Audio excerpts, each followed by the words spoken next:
Bismillah. Assalamualaikum warahmatullahi wabarakatuh.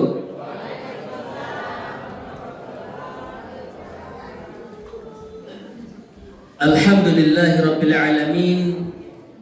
Nahmaduhu wa nasta'inuhu wa nastaghfiruh wa na'udzu billahi min shururi anfusina wa min sayyiati a'malina. Man yahdihillahu fala mudilla lahu wa man yudlil fala hadiya lahu. Asyhadu an la ilaha illallah wahdahu la syarika lahu wa asyhadu anna sayyidana wa nabiyyana Muhammadan abduhu wa rasuluhu la nabiyya ba'dah. Amma ba'du. Allahumma 'allimna ma yanfa'una wanfa'na bima 'allamtana wa zidna 'ilma. Subhanaka la ilma lana illa ma 'allamtana innaka antal alimul hakim. Yang mulia dan yang dimuliakan oleh Allah Subhanahu wa taala, Bapak Duta Besar Republik Indonesia untuk Inggris, Bapak Dr. Desra Percaya beserta Ibu, para diplomat, para pejabat kedutaan Republik Indonesia yang Allah muliakan, Bapak, Ibu yang hadir di tempat ini yang saya hormati. Pada kesempatan ini kita insya Allah akan membahas materi tentang penyakit hati. Penyakit hati bukan penyakit hati yang harus ke dokter. Ini penyakit hati itu banyak penyakit hati. Ada penyakit hati yang berkaitan suudzon pada orang lain, itu penyakit hati. Iri, dengki, ria, ujub, takabur, dan masih banyak lagi penyakit hati. Ini penyakit hati yang perlu kita bersihkan, perlu kita obati yang ada dalam diri kita. Mengobati penyakit hati itu tidak mudah, susah. Bahkan Imam Ghazali pada zamannya mengatakan mengobati penyakit hati itu memerlukan waktu yang lama dan ilmunya juga sudah hilang. Ilmu untuk mengobati hati yang sakit, hati yang diliputi oleh penyakit, yaitu akhlak yang tidak baik. Ini semua penyakit hati itu bagian daripada akhlak. Akhlak adalah sifat yang kita perlihatkan kepada orang lain yang dia sudah ada di dalam diri kita, sehingga akhlak itu kalau yang baik atau yang buruk dia tidak bisa dibuat-buat. Kalau dibuat-buat itu nanti ada kesalahannya. Kalau sudah menjadi akhlak itu dia akan menempel dalam hati kita, dalam kehidupan kita, sehingga apapun gerak-gerik kita, kalau akhlak itu sudah ada tertanam dalam diri kita, baik itu yang baik maupun yang buruk, dia akan ada diterjemahkan oleh reaksi tubuh kita. Oleh karena itu, ini kita kesempatan di bulan Ramadan ini kita perbaiki diri kita, perbaiki hati kita daripada sifat-sifat yang tercela, sifat-sifat mazmumah.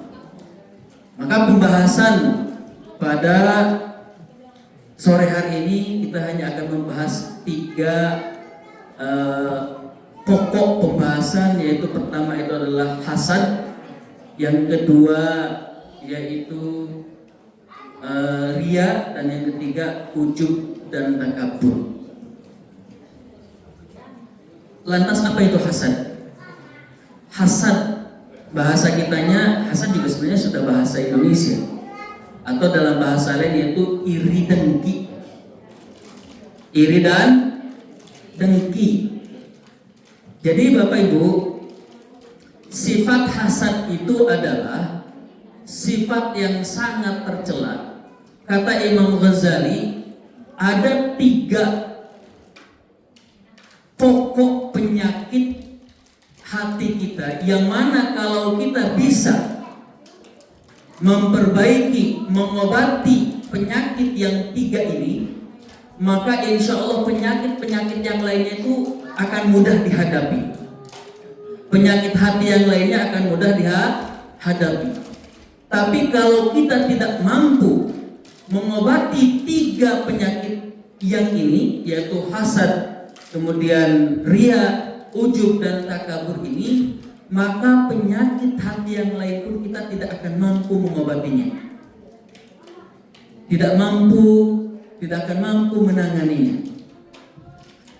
Hasad ini adalah sifat yang bercabang daripada kikir. Dari kikir. Ada kikir, ada bakhil. Ada kikir, ada bakhil dalam bahasa Arab. Bakhil itu kalau bahasa kitanya pelit. Bakhil itu pelit. Kalau syuh atau syahi itu adalah kikir. Pelit dengan kikir beda. Kalau pelit itu kita tidak berkenan memberikan apa yang kita miliki kepada orang lain. Itu adalah pelit. Ya, pelit namanya. Kalau kikir, ini lebih berat lagi daripada pelit. Kalau kata orang lain itu kikir itu merege hese buntut kasiran.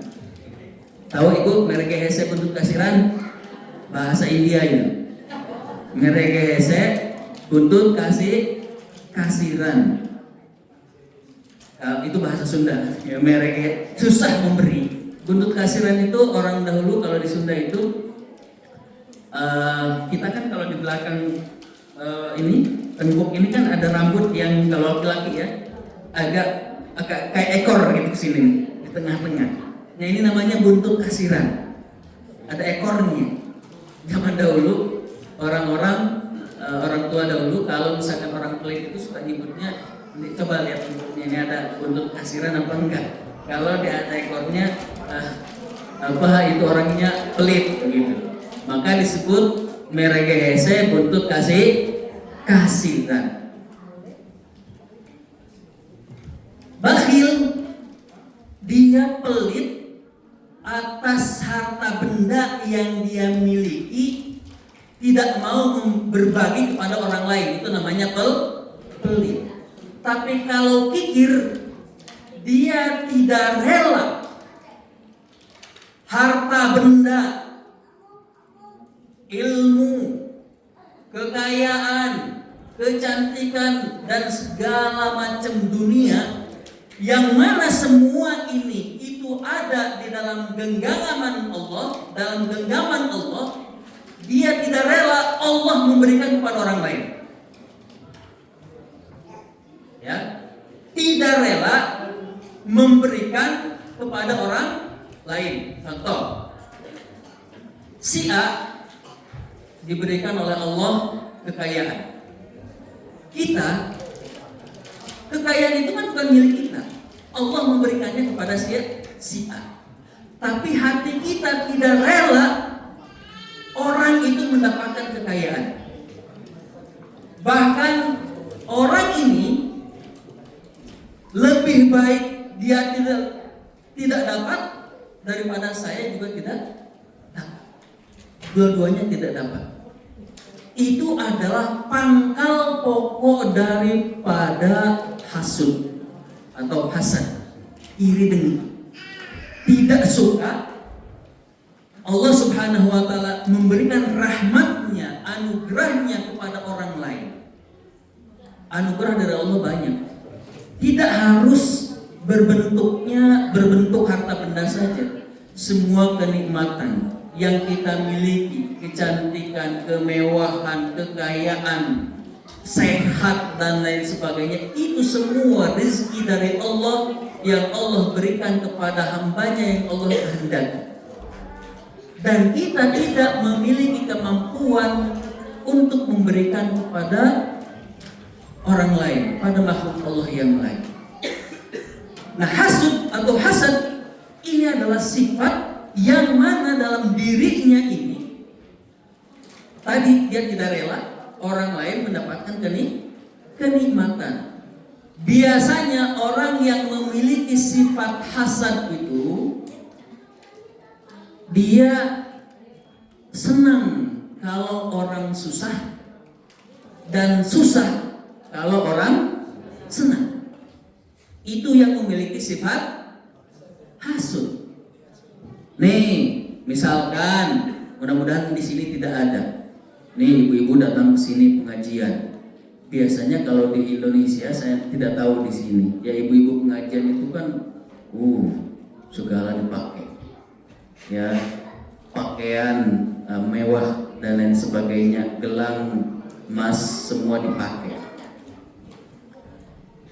Kemudian pakai kerudung yang baru. Dan biasanya ibu-ibu kalau pakai kerudung baru sekarang, nanti minggu depan nggak dipakai lagi. Biasanya, kenapa? Ini takut ketahuan dia ngomongin ini dari kemarin, kayaknya itu aja. Dan dia tidak bisa berkelit. Kalau kita mau berkelitnya, ya kita mau pakai bajunya ada 2, ya, minimal 2 yang samaan, sehingga yang dipakai sekarang bukan yang dulu, tapi ibu-ibu enggak. Biasanya orang yang memiliki hasud itu ketika dia pulang ke rumah, cerita kepada bapaknya, pada suaminya, itu si Anu udah pakai baju ini, pakai kerudung. Habis itu tolong ya Bapak beli dong. Nah, itu adalah tanda-tanda. Hati-hati ibu ya.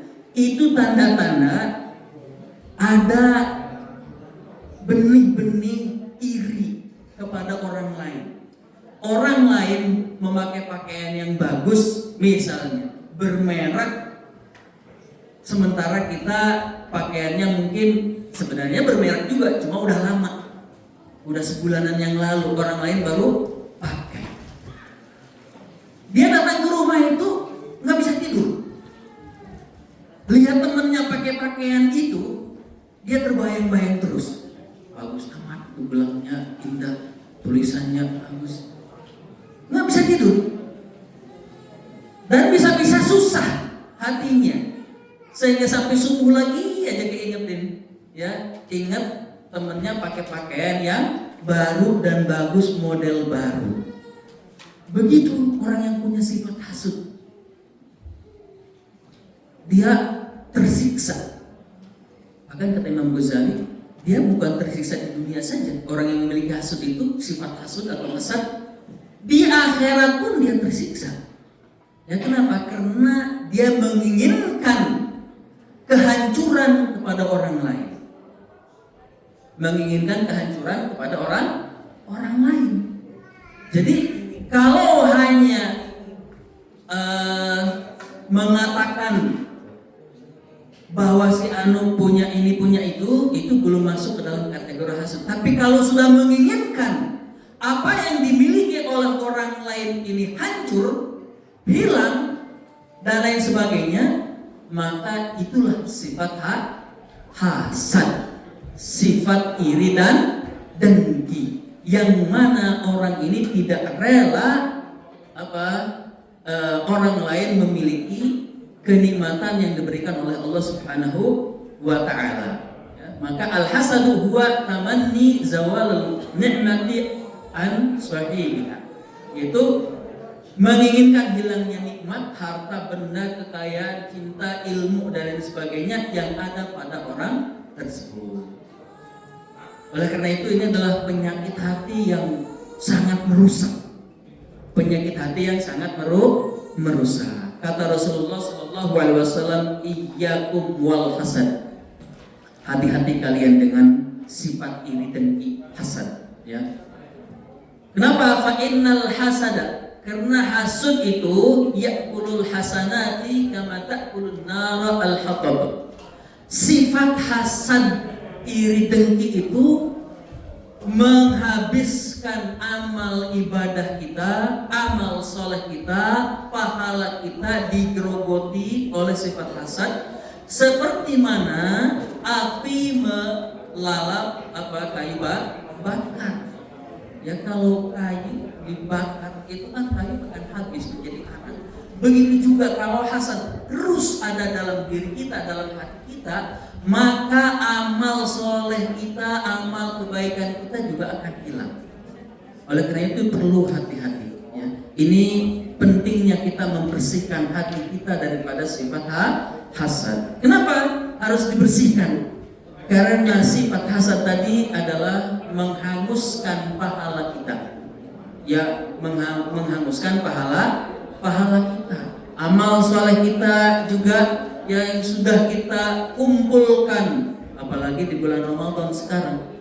Kita sudah mengumpulkan dari awal Ramadan amal soleh ini supaya nanti kita mendapatkan balasan dari Allah Subhanahu wa taala imanan wa ihtisaban. Melakukan amal soleh ini imanan wa ihtisaban, dengan penuh keimanan dan harapan balasan dari Allah Subhanahu wa taala. Namun karena kita memiliki sifat iri dan dengki, maka amalan kita menjadi hilang dan hamil.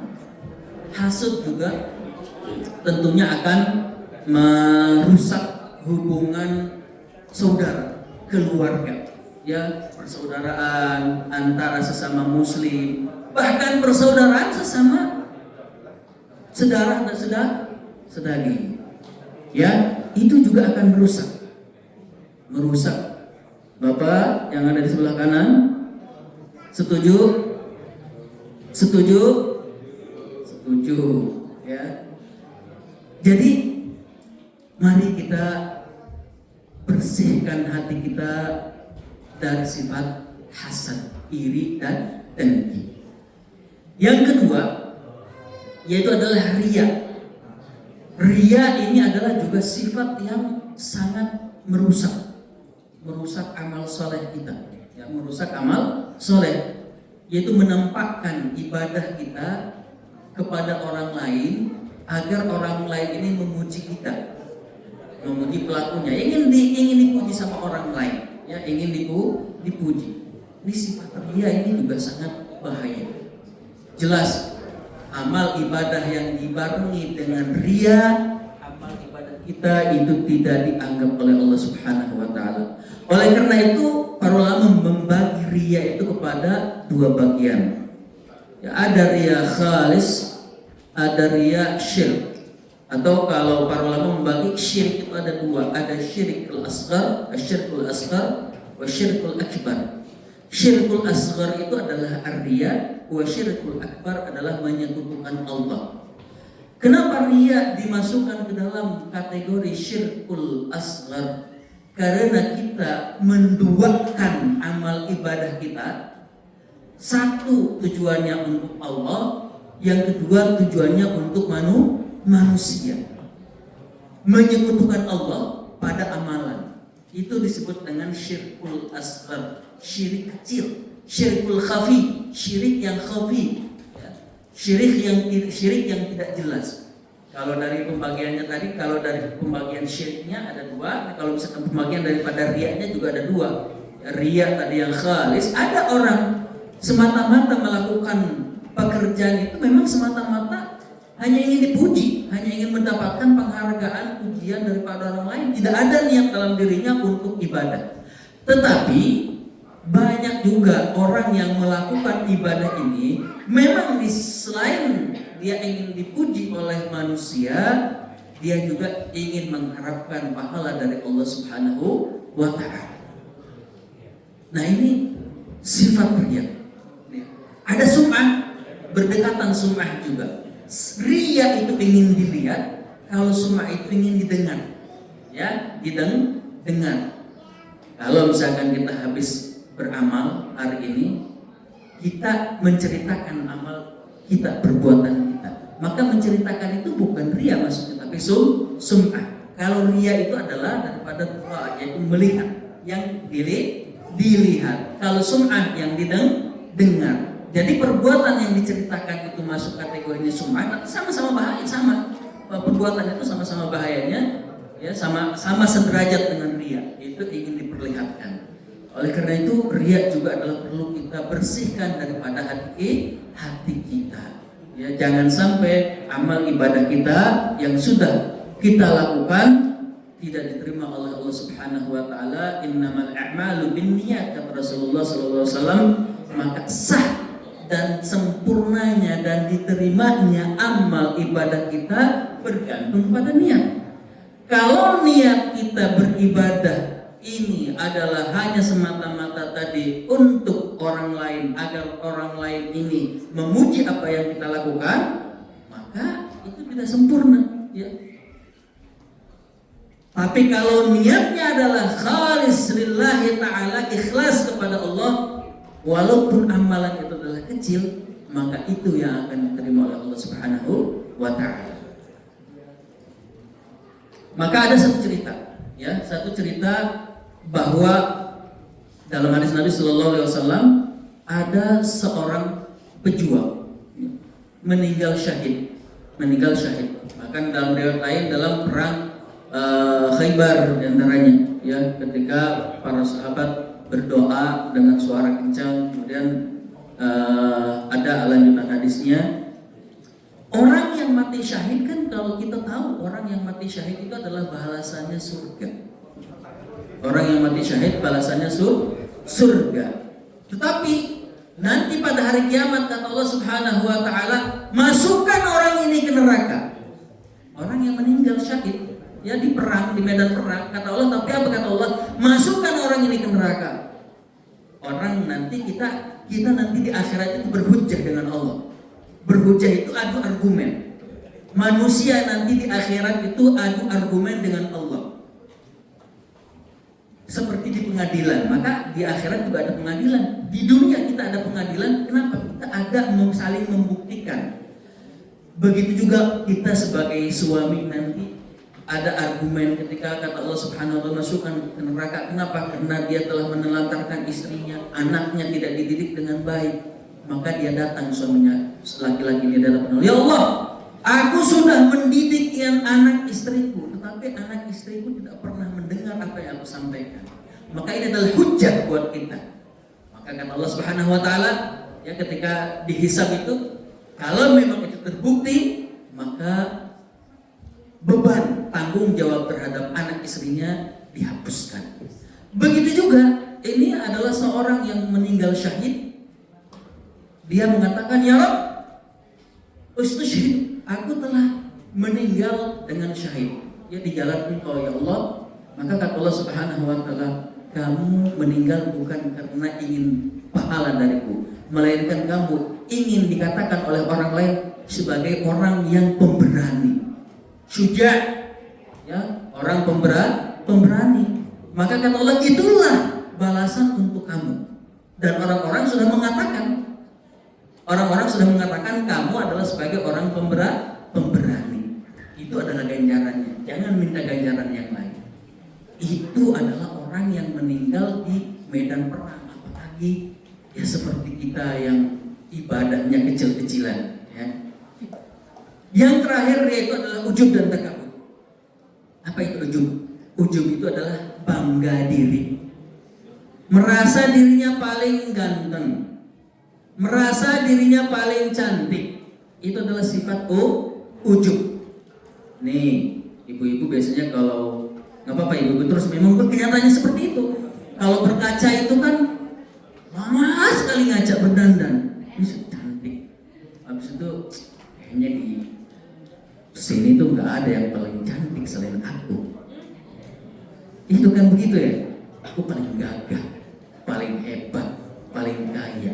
Itu adalah sifat ujub.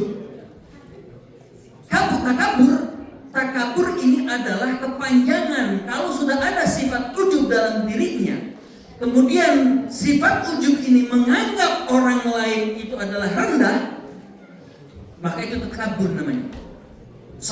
Sombong. Kalau ujub saja, itu tidak memerlukan pihak lain untuk dijadikan korban.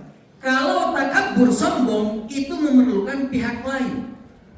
Kalau misalkan sendiri dia bersombong-sombong, itu kalau sendirian nih di rumah misalkan sambil tadi ngaca atau sambil melamun, maka itu ujub namanya. Ya, saya merasa paling gagah, paling hebat, paling kaya dan paling segalanya. Membanggakan dirinya, membanggakan dirinya. Tapi kalau seandainya kebanggaan terhadap dirinya ini dibarengi dengan menghina orang lain, merendahkan orang lain, maka itu adalah sifat takabur, sombong, dan itu sangat bahaya.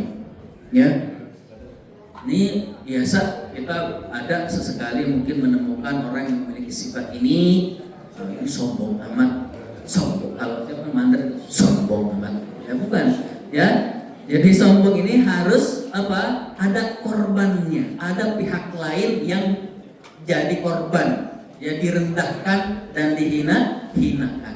Oleh karena itu, Bapak Ibu hadirin semuanya, bahwa sifat ujub ya dan takabur ini merupakan penyakit hati yang harus kita obati, harus kita hilangkan. Ya, kata Allah Subhanahu, kata Rasulullah Sallallahu Alaihi Wasallam dalam suatu hadis, la yadkhulul jannata man kana fi qalbihi mithqala dzarratin min kibr.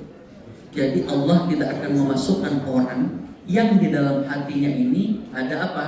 Ada sebiji sawi, ukuran sebiji sawi kecil, sifat apa? Sifat sombong, kibr, ya, atau takabur. Maka bahayanya sangat besar.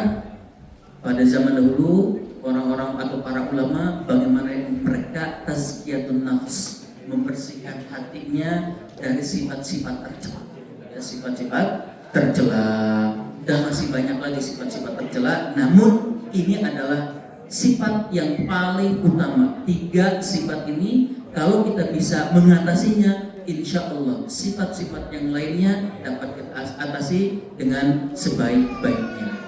Karena waktunya sudah sangat sempit, maka di akhir saya ingin menyampaikan kembali, mengingatkan kembali kepada Bapak Ibu semuanya hadirin, kita di Indonesia sekarang sedang berupaya untuk membantu saudara-saudara kita yang terkena musibah, ya, di Sumatera khususnya, ya, Aceh dan lain sebagainya. Ini perlu bantuan, sangat memerlukan bantuan. Maka oleh karena itu kami menghimbau Bapak Ibu semuanya untuk ikut berpartisipasi dalam rangka membantu saudara-saudara kita, ya, baik itu membangun masjid kembali, membangun rumah-rumah yang mereka sekarang sudah kategorinya adalah du'afa, fakir miskin, tidak memiliki apa-apa. Walaupun sebelumnya adalah orang kaya, namun karena bencana tersebut menimbun seluruh harta bendanya dan tidak ditemukan lagi, orang itu sudah tidak kaya lagi. Orang itu adalah orang fuqara, fakir miskin, dhaif, ya, walaupun sebelumnya adalah termasuk orang kaya. Dan masih banyak lagi, ya, di bidang pendidikan. Ini dompet duafa Ibu, lembaga filantropi, ya, yang bergerak di bidang pendidikan, ya, sosial, dakwah, ya, kemanusiaan. Maka ini silakan yang ingin berdonasi di sini tinggal di scan. Memang di sini rupiah yang kirim ke Indonesia langsung. Namun nanti kalau ada yang berpartisipasi, dimohon untuk dapat mengirimkan atau menyampaikan bisa ke saya. Dan di sini ada Bapak Andaru, nanti mohon bantuannya juga, beliau di kedutaan. Itu harapan dari kami dari Dompet Duafa. Kemudian ada yang mau ditanya nggak? Kira-kira ada pertanyaan atau tidak?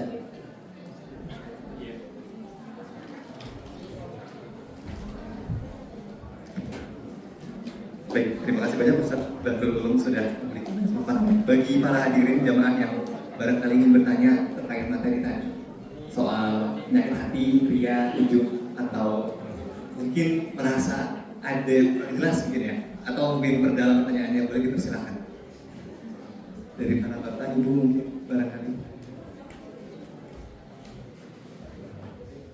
atau sudah mungkin saya kali yang bertanya ya, Ustaz. Ya, silakan. Gimana caranya nih? Kayak tadi cukup banyak diperhatikan ya soal apa namanya penyakit-penyakit hati, dan mungkin kalau kita berefleksi dan introspeksi diri gitu ya masing-masing, kita tuh susah banget untuk bisa terhindar dari perasaan-perasaan itu. Ya. Bahkan merasa kita tidak punya perasaan itu aja bisa jadi justru secara paradoks ternyata punya perasaan itu gitu.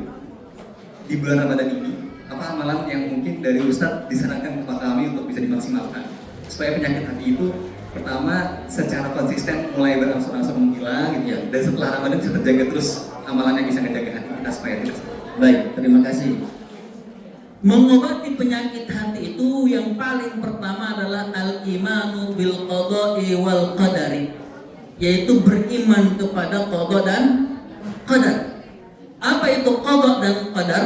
Qada itu adalah ketentuan Allah sejak zaman azali, dan qadar itu adalah takdir Allah yang diimplementasikan sesuai dengan waktunya. Jadi kalau qada itu, kalau di dalam ilmu arsitektur, dia rancang bangun, ya itu qada namanya. Gambar bangunan adalah qada. Kalau misalkan kita praktikkan dan kita membangun, maka bangunan itu adalah takdir. Kalau cuma sketsanya saja, itu belum takdir, itu masih qada namanya. Kalau sudah dipraktikkan, maka itu tanda takdir. Maka semua manusia, makhluk Allah ini sejak zaman azali sudah ada qadanya. Allah sudah menentukan si A ini hidupnya akan seperti ini, seperti ini, seperti ini. Tapi itu belum terjadi.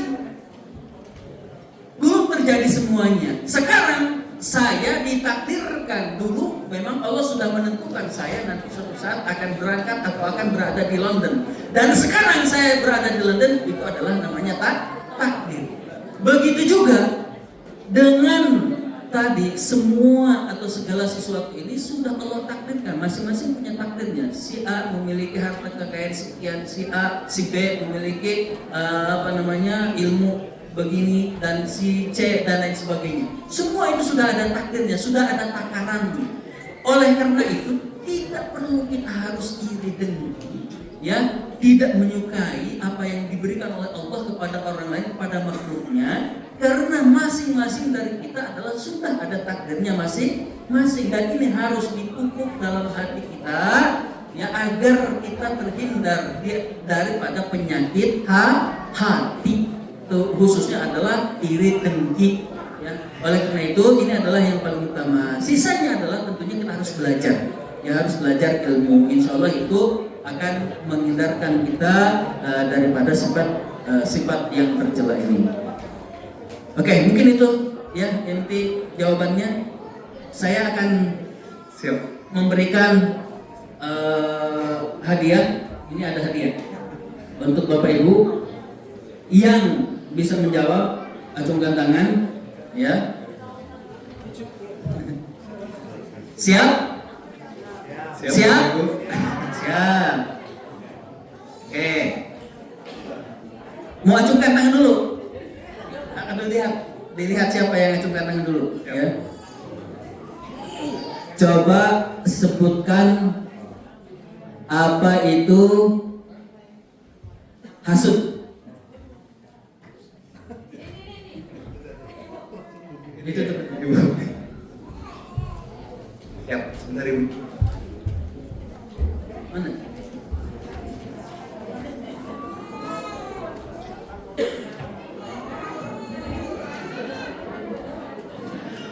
Definisi hasud ya Pak? Iya. Hasud adalah